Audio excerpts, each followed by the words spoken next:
You're listening to The Adventuring Party, talking about gaming the Irish way.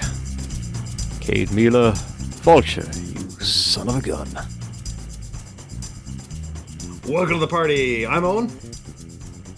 I'm Dave. And I'm, once again, the unkillable warlord Scarr. You may have cut my spine into 3 pieces and thrown me in a lava pit last time, but I'm back! Don't ask how. And Tin Hut. It's General List 7 this time, where we dip into a grab bag of topics. Actually, Yeah. it's not just General List 7, because we had a reader question, or a listener question even, come in, and we decided to have a bit of a chat about it, following on from our excellent little piece on site-based adventures. Listener and friend of the show and occasional contributor Zowaseed had a few questions about it, and he sent us a pipe message, which kind of boiled down to what in a site-based adventure shouldn't it not be trying to the players go along, they're told by an NPC where to go, then they go to another adventure and they're told by an NPC where to go, and they should just keep going places and being told to go somewhere else. Your princess is in a different castle, get going, keep going along, when in reality it should be a lot more organic than that. And I immediately thought of a few examples of where it's done well in some different games. The first one I would think of is The Enemy Within. Now, it's mild spoilers from The Enemy Within, but there's a sequence at the start of Mistaken Identity where you find a dead body in the road, and the dead body in question looks exactly like you, or like one of you, and they have a letter on them saying they were going to collect a vast inheritance. I mean, that's a bit of a lure for your average, party. And rather than say, just get in the cart and go to Bogenhafen, alright? The party go, you know what we could do?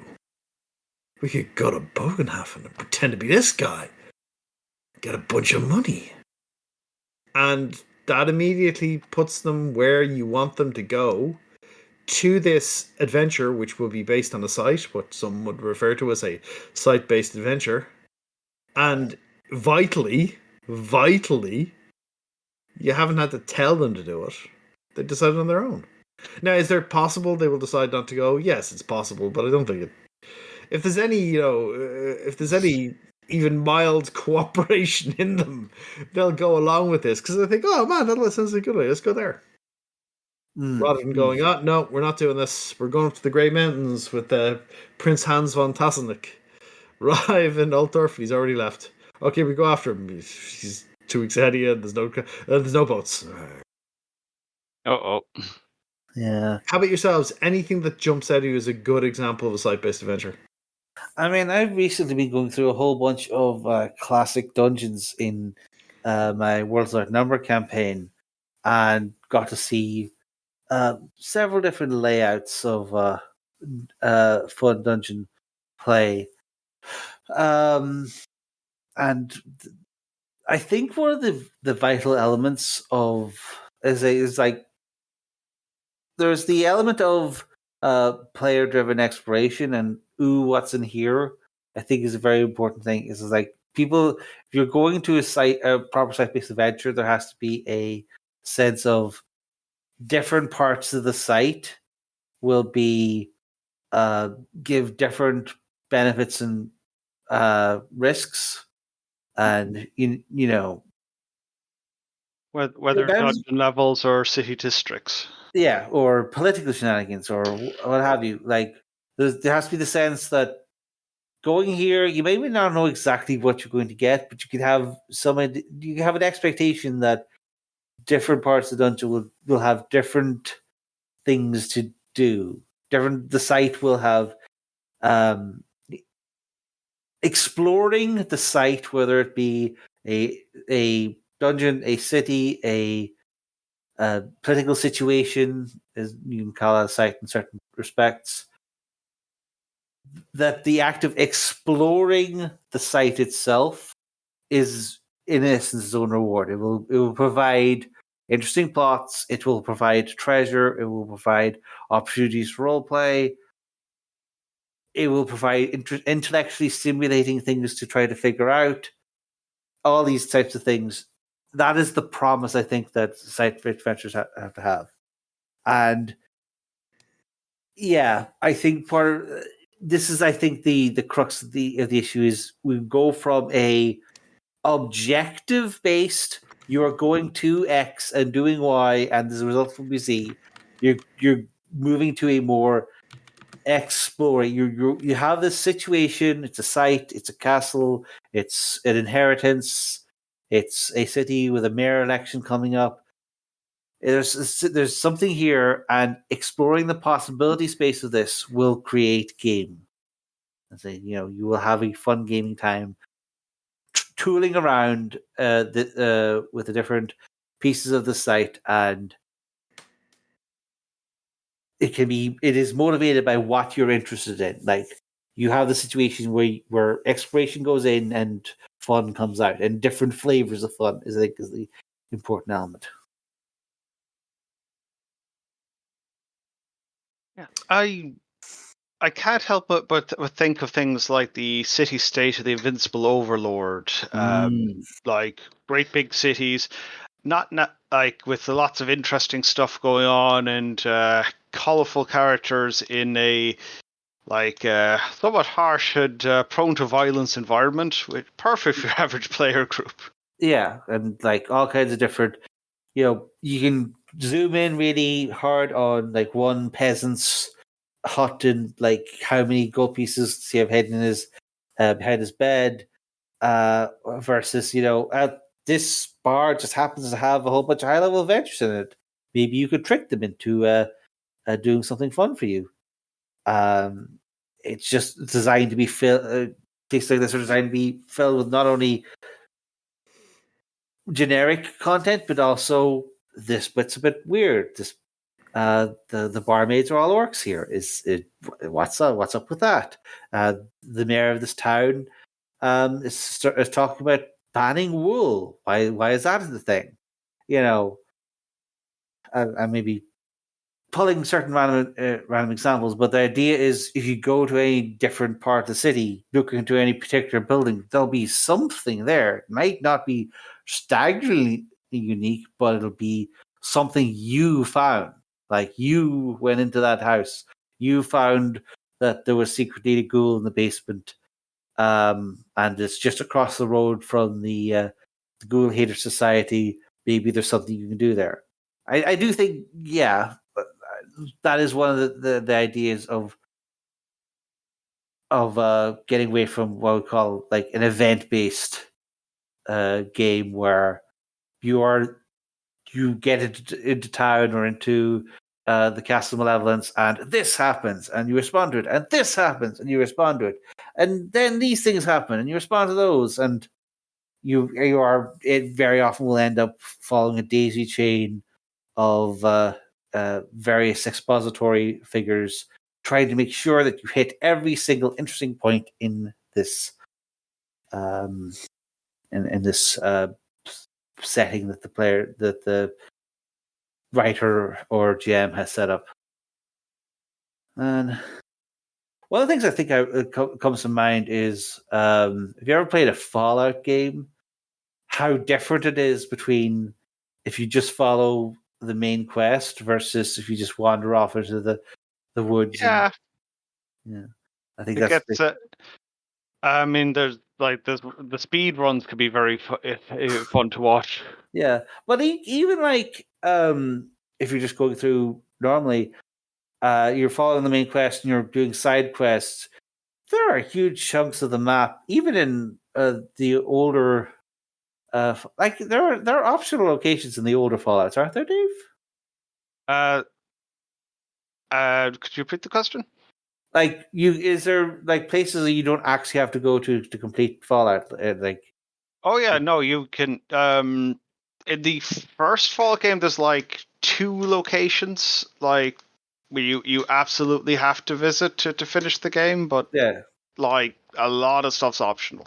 Yeah. Like there's a through line through, but like if you know what you're doing, you can just skip 90% of it by walking over here, tripping over some power armor, and then commando raiding the final boss's thing with some overpowered weapons. And that's one way to do it. Or you can follow the rules and do all the quests. Pick up side quests, or you could like literally scrape the map and find like entire chunks. Like Fallout 3, there's like the western third of the map, I think, is not touched by any quest whatsoever, and there's all kinds of stuff there, including hidden weapons on top of mountains, a weird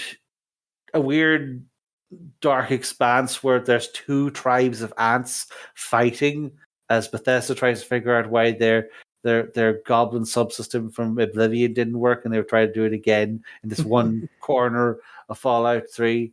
Giant ants or regular sized ants? Because you might notice this. Yeah, you might notice the smaller ones. Yeah, but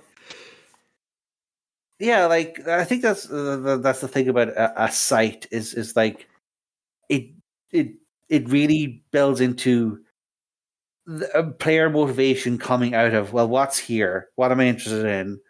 Go over here. Oh, there's this, there's this, there's this. Maybe you'll try going further in this direction.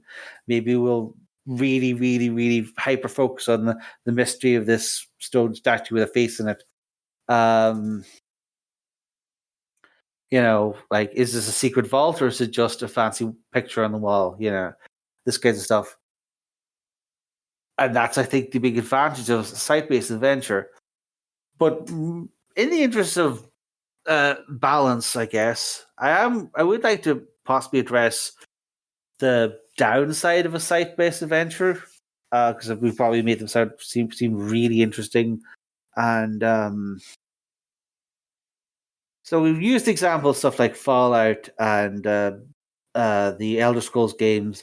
Do you ever get to that section in Skyrim, and you're in a Skyrim dungeon, and you've beaten all the main baddies, but you still feel, well, I need to go to every nook and cranny in this dungeon to double check if I left any pots or urns behind, because each one has like 3 gold pieces and alchemy component in it, and I need to scrape the dungeon for each of those.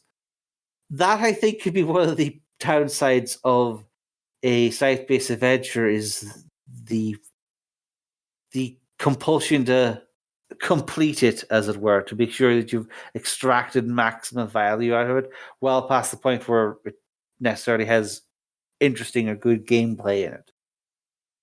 And also, like, much like a lot of old school ideas like open game tables and sandbox play, there's a certain point where a site-based venture will start morphing into an event-based thing as you start pissing off factions or unleashing demonic horrors because you pressed the stone column with a face in it with the wrong ruby, and so on like this. A site-based adventure is very interesting, but it's also kind of by itself finite, and therefore there's going to come a point where the GM have to say, guys, maybe it'd be better for you to stop poking around here and move on somewhere else. And that could be where all of a sudden the specter of railroading can come in, when we're actually just trying to make people get away from the tepid, uninteresting thing and move on to the next site. And I think, like, this is again one of those things they didn't have a problem with in the very, very start of the game, because Gygax infamously said that you should never start a dungeon that doesn't have at least 6 levels deep, each of like 50 loops. Yeah. Well, the solution to people completing the content in level 1 is to make 3 more sub levels and various teleporters around the dungeon to get to and from them. One of them turns you inside out. We won't tell you which one. Oh. But that's sort of the thing, is like sites are interesting, but they are a chunk of content, and once you've explored enough of the content of a thing, it doesn't necessarily translate to next play, or if it does, it might start looking very much like you've just suddenly gone into a set of events, even if you've technically they're better than just GM throwing plot at you because you set them up, you kill the Goblin King, you unleash the demon. Therefore, they're your plot events that you set in motion, but it's still you're sort of not doomed, but I think it's very likely you end up with your site turning into a big, an objective, a final reason to be here. An X to do Y will appear as you explore, I guess is where I'm going with this. Yeah, I mean, I was thinking of some other ones where they do a good job of kind of organically letting you discover, putting a bunch of information in front of the players and taking the risk of them going wrong. But in exchange, they're making decisions about where to go. Yeah, I meaningful remember decisions. in Complete Masks of Nyarlathotep, the campaign, again, very mild spoilers for it, but the start, you're kind of faced with, you find a friend dead, and you get a bunch over the course of the first adventure where you're tracking down who killed him. You find evidence of a global conspiracy and locations around the world where stuff's going on, and you're given the open option to tackle those nodes in whatever order you want. Now, there are definitely nodes I would tackle last, and I, in fact, told my players, "Hey, do that one last," you know. But just for a variety of reasons, do that one last. But they got to go around and do whatever order they wanted. Yeah, they did it in mostly the order you'd expect, but not totally. And so that gives them a lot more agency about what they're doing because they're picking where to go, and they get to pick up clues or don't pick up clues and go to the right location or not. Now, it's an investigator game, so it's not like ridiculously hard to find the clues, but they got there, and I think that's important in a site-based game where you get to make a choice about where to go. It's not just, all right, let's go to the next adventure node in the map. Let's click on the map to go next place. What place is flashing on the map? Click on that, we go there. Give them a bit of choice about where to go, and they get them to figure it out themselves. This is where we need to go, and that's cool when you do that. Yeah. It's not what we're saying that linearity is bad or that all event-based games are linear. It's just that when you have like a site, a place to go or places to go, a situation to explore, you're going to get you're probably more likely to get some real player investment because they are choosing, well, we do this next. We prioritize, we think about like, what are we best equipped for? What are we most interested in? And these decisions are what drive engagement. But it doesn't necessarily mean that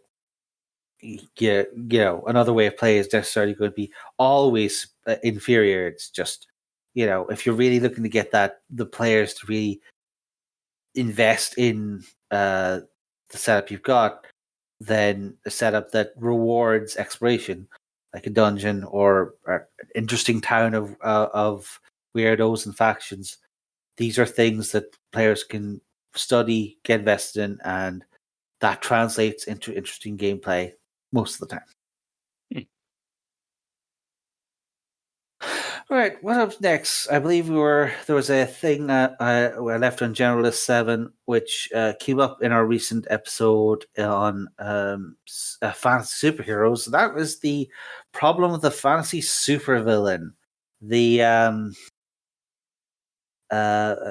The eternal problem of the guy shows up and he's going to be a recurring villain. He's going to show up every couple of things to taunt the players and tell them that their major successes are meaningless, trivial to him. And then the players, level 1, they come up with some system of tripping him. It's like, oh no! It turns out in this RPG, tripping means you can't use any of your amazing powers. And then they just choke him out and throw him in jail or something silly like that. Or more likely, they just got to roll 20s and all their crit dice and kill him because you only gave him 200 hit points, you fool. And this is one of those problems that you can solve. Like, if you really want, you could say, "Oh, this is a lich," or it's a Death Knight, or it's a wizard with a million clones, or it's a ghost that possesses different people. But that can't always be the thing. And people, even in their lower level, grittier adventures, they still want a bad guy to show up a couple of times to really get people to hate on him. But it doesn't quite work out that way, does it? No, like players mostly kill bad guys. If they annoy them at all, they just kill them. Like Shade, you may recall games you ran yourself where players got very keen on killing off NPCs before they could have a stab at recurring. I've had a few of those, yeah. Poor Scythe Marty, his whole all he wanted to do is look fabulous and work to bring draconic apocalypse upon the world, but the hoops I had to go through so that he survived more than one combat round. And is there a particular one from Tolan game where that speaks out to you? Yeah, no, I'm thinking of a ninja, I believe. Oh, there's a few ninjas who didn't quite, because like ninjas are one of those things. It's like they have perfect stealth unless the players roll 3 exploding perception dice and get 27 to spot their spicy 9 stealth, and then you discover a ninja that does not have a perfect thing in a sneak attack. It actually just sort of folds like a blanket very quickly. This is a recurring problem. I don't expect my ninjas to survive for long these days. I've learned my lesson. But like NPCs, like I try not to get too attached to them if in my games. Yeah, but that's sort of the thing. It's like you want to be developing this relationship between the party and their nemesis, but the mechanics. I mean, there's a million reasons why it doesn't work. It's like players are not sufficiently punished for putting bodies in the ground. That's what it comes down to. Killing enemies is the smart thing to do if it never backfires on you. And it'll feel like you're punishing players by doing it, but it's the only way to make them somewhat hesitant to kill people. If you want a recurring bad guy, you have to sometimes make it a problem that you kill them. Now, you may feel, that's a bit punitive, isn't it? No, not necessarily. If I was writing Batman, I would be very fed up to see why doesn't someone just kill the Joker, right? And what I would do is I would have a storyline where someone badly injures the Joker to the point where the Joker is in a coma and he's nearly dead, and there's people talking about maybe we should pull the plug and everything like that. And then the Joker separates from his body and becomes a ghost because it's the DC universe, and you can become a ghost. And then the Joker goes around possessing people. So now you have a Joker that you can't kill, and it's just buzzing around, possessing people, and making them do Joker stuff all the time. I would reenact Fallen the film with the Joker. Good inspiration. And then everyone would be like, okay, so let's not kill the Joker. At the end of the story, you basically get the Joker out of his coma, and you're joking, let's not kill the Joker. That would suck. That would suck super hard. And that's an example of putting some consequences and teeth on killing people. If you make it too easy to kill, like if you kill a mob boss, there should be consequences because he probably is a boss. Yeah. And if someone whacks a mob boss, it's like, who whacked him? A bunch of, kids from the thing? Okay, well, take them out. We can't have that happening. Yeah. The whole protection racket on criminality, Yeah, I think protection racket is a very good way of putting it, is that people don't generally think hard enough. I think we've covered this before in things of similar things about violence, is that because we have these sort of situations where, the player party are the only ones who can save the day, we then empower them to use their amazing violence powers to solve all our problems, because violence is so much easier to mechanize than, thinking through your problems and solving societal issues, etc., etc. It's direct, and if done properly, your problems won't be problems anymore. At least in theory. Yes, but that it doesn't come into account how different groups are interconnected. It doesn't. You kill one set of orcs, you've started a blood feud with their orc clan, and now you are talking about, do we have to go to war against these orcs about this, or can we play some kind of blood price? But there's the and then he turns around. Well, the villain is one of the nobility. Well, obviously, we'll just break into his house and kill him. He probably only has a few level 3 guards. We'll have no problem. And then the GM has to come, well, actually, he's a level 37 wizard. And this is like, well, if he's level 37 wizard, why does he need a pack of goblins and a couple of assassins to do all his dirty work? Why can't he just cause bad things to happen over and over on a daily basis like we do? Because you've set up the premise of the players as the necessary violence authority to come in and solve problems, you've thus said you either have to depower the actual powers that be to make sure that there's a reason that they don't cause the solve all the problems at the dungeon, and then, or you have to really, really give them motivation to not help the peasants. And is it like you get some really weird things where, like, oh no, we cannot possibly stop these 3 goblins in a hole in the ground. But as soon as you go up to the mayor's office and explain to him why he should stop raising taxes, and you accidentally stab 5 of his guards, all of a sudden, well, Jesus, now he has 5th level wizards with arrest spells for days. Why didn't he use those to stop the goblins? And I feel like the point I'm getting to is, like, you have to think deeply about what your plot hooks, more than just, oh, that's a convenient way for adventure to happen. People don't use violence as a solution to all problems for good reason, and you kind of have to set those reasons into your setting. And villains get away with things because villains have set up the system so that it's hard to get rid of them, that they are essential in many ways, or at least they appear to be, or people believe they are. And that's a really frustrating thing to have to deal with. Welcome to real life.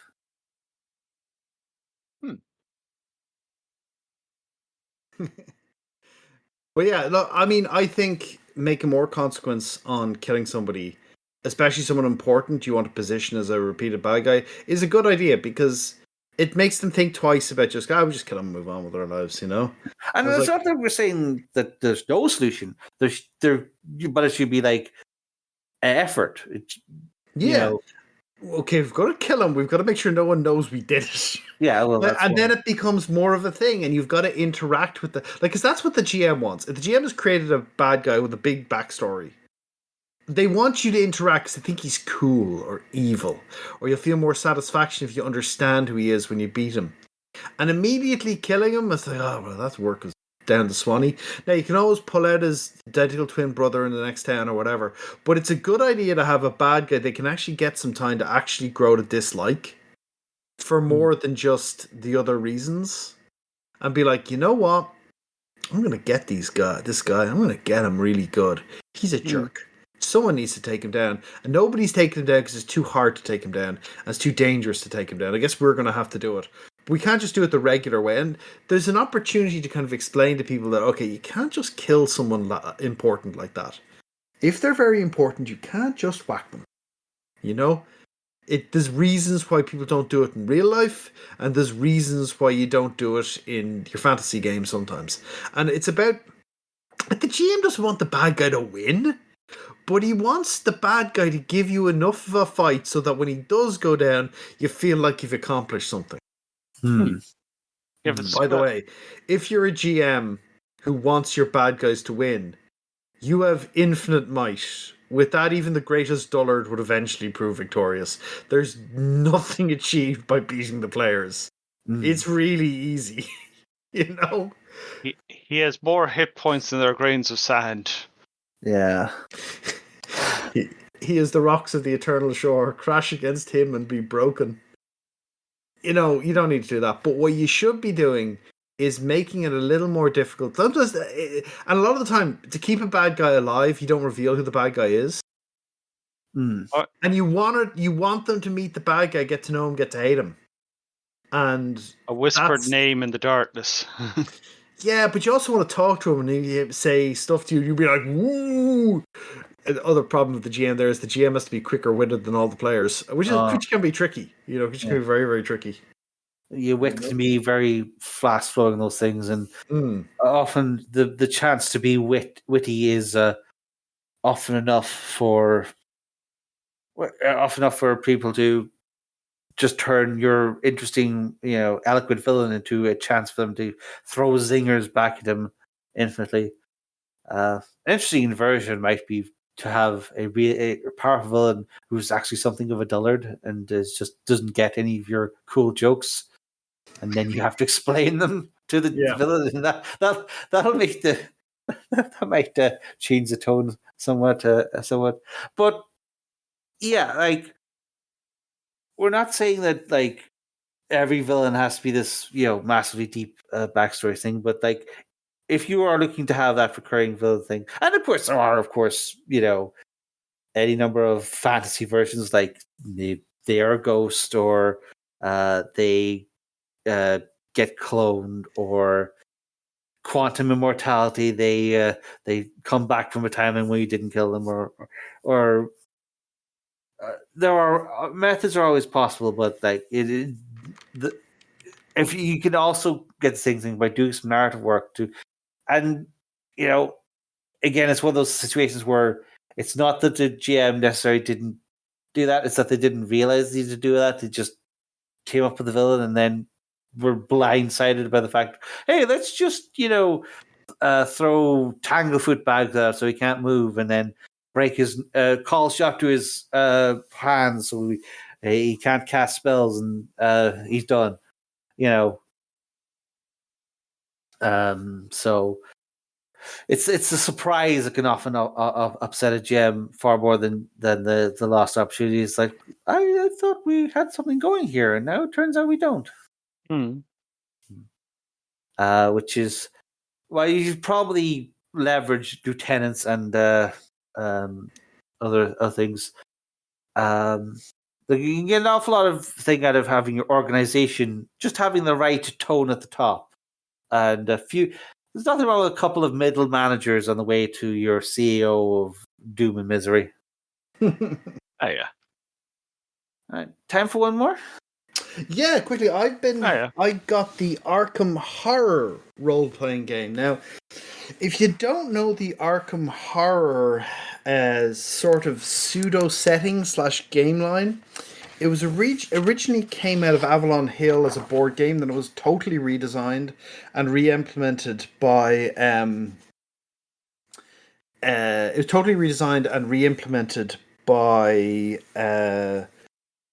FFG as Arkham Horror 2nd Edition, a very well regarded game, and then it was further refined to Arkham Horror 3rd Edition, a game called Eldritch Horror, and it became kind of their sort of generic Cthulhu-y setting, which is mostly set in standard Call of Cthulhu-esque 1920s, but there's a couple of differences. They're mostly pretty minor. They're kind of sort of pseudo setting information stuff. And they've got a new rule set out, and they had a starter set, and the core book is out. So I had the starter set, and the starter set is pretty cool. It's weird. It adapts the first Arkham Horror LCG adventure as an RPG adventure. See, that's interesting, because I've seen people playing the LCG and the essentially a campaign of card games, successive card games, as they, gain more different cards for their decks and build insanity cards as they do horrible things, and they fight and they solve mysteries, and that, using cards as a way to represent all the stuff. I think it's really neat. But pure co-op as well. Pure co-op. No adversarial play. Love it. It's a great game. I really love it as a game. The LCG. The old board game, Arkham Horror 2nd Edition, really good board game. Eldritch Horror, better in a lot of ways. Globe-trotting rather than just set in Arkham. Arkham Horror 3rd Edition, a bad board game, I think. I see. They made it way too difficult. It's just annoyingly difficult, not in a good way. It's just like every turn I have to do the same two things or we lose, and I can't actually do anything to expand my strategy, really. I just have to hope I luck-sack into some good, consistently good rolling, or just keep going. Not great. But I was looking at this because we're mostly an RPG podcast, and I was looking at the way they've done their system. So the system is your character has a dice pool of 6 dice, 66s. Mm-hmm. And characters have 8 skills, basically. Okay. It's about 8. And the skills are rated from 5 levels, 6 plus, 5 plus, 4 plus, 3 plus, and 2 plus. When you want to make a test, you pick up one or more of your dice and you roll. If you get a single success, you succeed. Now, there are hard tests and very difficult tests which require 2 and 3 successes, respectively, but that's it. However, when you spend those dice from your pool, until the end of the scene, those dice are gone. So you can do a limited amount in the scene before time advances. Oh. So everybody will be like, okay, I got presence of 5 plus, but I'm not sure I'm going to do a lot more. So I'm going to have a go and see if I can convince this guy I'm going to pick up 4 dice and roll them. Mm-hmm. And what? I have 2 dice left. I don't know. I'm going to wait to see if I need to use them at all. And otherwise, when it ends, scene ends. Okay, time moves on. You're on to the next thing. So if you're at a dinner party, you can go, right, guys, you got your dice pool. This scene ends. When the scene ends, it's the dinner party's over. So you're like, okay, we're running out of dice here, so we've got to start being a little... So there's a certain amount of everyone sharing spotlight time. And everyone... You can't do everything. You got to make kind of choices about what you're doing. And if the scenes are constructed right, it means you got to be kind of, okay, I'm going to do this. Oh, I didn't make it. Oh, can someone else have a go now? I can try again, but I'm running on dice, and I want to hold on 1 or 2 just in case. And one of the things they do is you want to hold on to dice for reactions. Because sometimes someone will try and convince you to do something, and you're like, okay, I can roll my resolve here to not do that. But I'm out of dice, so I guess I'm being made do that. Uh-oh. Shouldn't have put myself in that position. And then in combat, instead of once per scene, the dice refresh every round. But there's additional things to this. If you want to do anything like move, stand up, open or close a door, that's a simple action. That costs a single dice. Otherwise, you're doing a complex action. You pick up and roll dice. So I'm going, I want to attack somebody. Okay, I'm going to use my melee combat skill, and I'm going to roll 3 dice. And if I get a hit, I hit and I deal damage. And then, but my opponent, if they have a dice left, can go, well, I was going to spend a reaction to block that. I'm going to discard a dice, and I'm going to roll. I'm going to spend a dice, I'm going to roll. And if I succeed, I block the attack.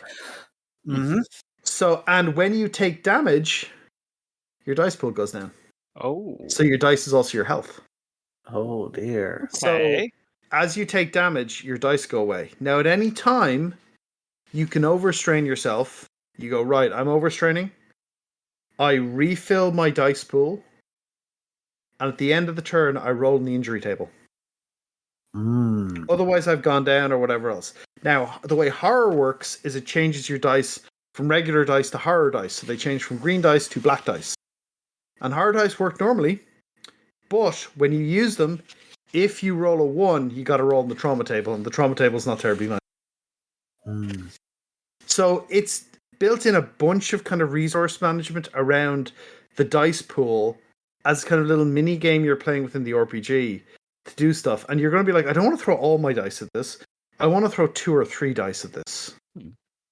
Because I don't want to. I want to save some resources in case I need to, dodge an attack, or I want to basically do something else, resist this mental effect that's trying to drive me, trying to take control of my mind. I want to dodge that explosion. So it's a useful one that you often don't want to spend all your dice. You want to hold on to 1 or 2. Yeah, and that's nice as a different sort of way to do a game. And I love seeing someone being actually quite creative about how it's called the dynamic pool system, or DPS. That's their thing for that. And I'm reading through it, and I quite like the look of this. The first adventure looks grand. The starter box one's a lovely starter box. It's got handouts, it's got maps, it's got gatefold character sheets. It's everything I want in a starter set. Right. So I'm going to give it a go at some point, maybe over the Christmas. Nice. That sounds good. Yeah, I do really like that idea of just a very different way of presenting, character abilities as something often very powerful, because you just need to get a success to succeed at most things. But you have to really invest and to think about what else is going to happen. Is someone going to attempt to hoodwink you during this cool party you're having? And of course you have this literal smorgasbord of different characters to interact with, presumably each with their own challenges to overcome. And the player spotlight becomes a real important cool thing. I like that. I know there's going to be some people who are just going to say, think of the artificiality of it all. It's just like, but the idea of I just found out one clue. Surely I can follow that up immediately, right? It's like, no, you don't have any dice left. You've spent your time and effort doing that. That's what you spent your time doing, But I spent all 6 dice rolling. Yeah, that's your time. You spent ages doing it.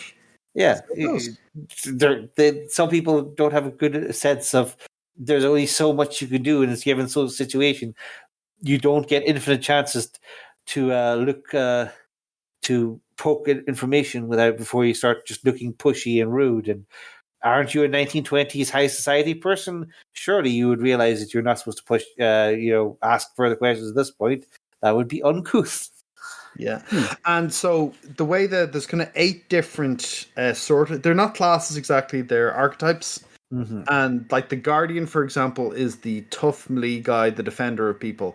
And the way that works is anyone can get their skills up to 4+, any of the skills. But that's as far as it goes. A Guardian can get melee combat, presence, and resolve to 3+. And they can get athletics to 2+. Now, they're not starting there, but they can get them that high. And then they additionally have knacks they can take, a list of kind of abilities that do dice fixing and help you make your dice more advantage, or do some different stuff with it. And they've got tier 1, 2, 3, and 4 ones, increasing in power. And you can get different numbers. You get initially 4 from the tier 1s, and the tier 2s, then you get 3, then 3 from the tier 3s, and 2 from the tier 4s.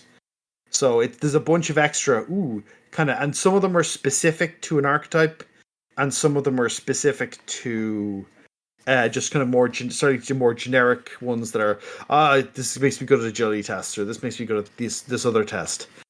And there's other cool stuff in it in terms of when you get, because it's more of a pulpy game. There's more fighting the monsters in it than a lot of Cthulhu. So it's got a lot more advancement in it. But as you get up in XP, if you get to really high levels of XP, you can effectively multi-class at 125 XP, which is quite a lot of XP in this session. You can multi-class and then basically go, I can take a different archetype, a second archetype. Or you can stay focused on an archetype. And either way, your dice pool goes up from 6 to 7. And that feels like that'll feel like a really big power upgrade after playing 20 or 30 sessions. You're like, oh man, this is good. I do like the idea of actually using the different things you can use dice for as a way to modulate the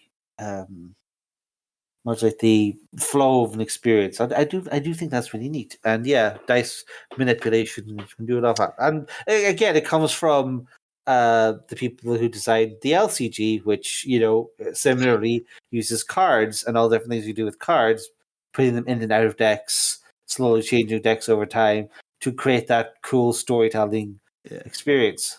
Weirdly, it comes from Asmodee, Edge Entertainment, which is the one they gave all their RPG stuff to. So it is actually developed by, I think, the American team rather than the Spanish team, from looking at the design team on it. The other cool thing is the book comes with an adventure in it. Mm-hmm. See previous episode that they're talking about, and it looks quite cool. A lot of cool handouts. They're taking advantage of the fact that the game has tons of art because of the LCG already, and just using that. Yeah. Draw on that art, might as well. And for example, like the scenes have different outcomes that you're going to do, and kind of different endings that are going to happen based on which choices you make in it. So, much like the CCG, so it's not like, oh, this is a standard finish here. No, it's quite different depending on what you do. Damn. Sounds very neat. Yeah. I'll have to have a look at it. I might need another pulp investigation game to round out my things. Can't do Savage Worlds for everything. That's true. Artie. Well, that's kind of our grab bag of stuff, our spinner rack of concepts, some thing from General of 7, Mm-hmm. and some reader feedback, and a random book I'm reading at the moment. So Yeah. it gets your feel of stuff. Plenty there. Absolutely. Well, if you'd like to nominate a random number for us to take from one of our general lists and waste your valuable time on what we find there, you can hit us up on our social media or just start shouting numbers randomly on our Discord. But for now, this party's over.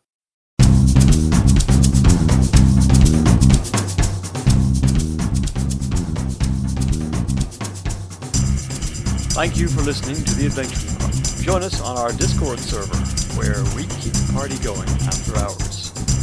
Otherwise, you can find us on Facebook, YouTube, Spotify, Twitter, or you can email the hosts at party@theadventuringparty.net.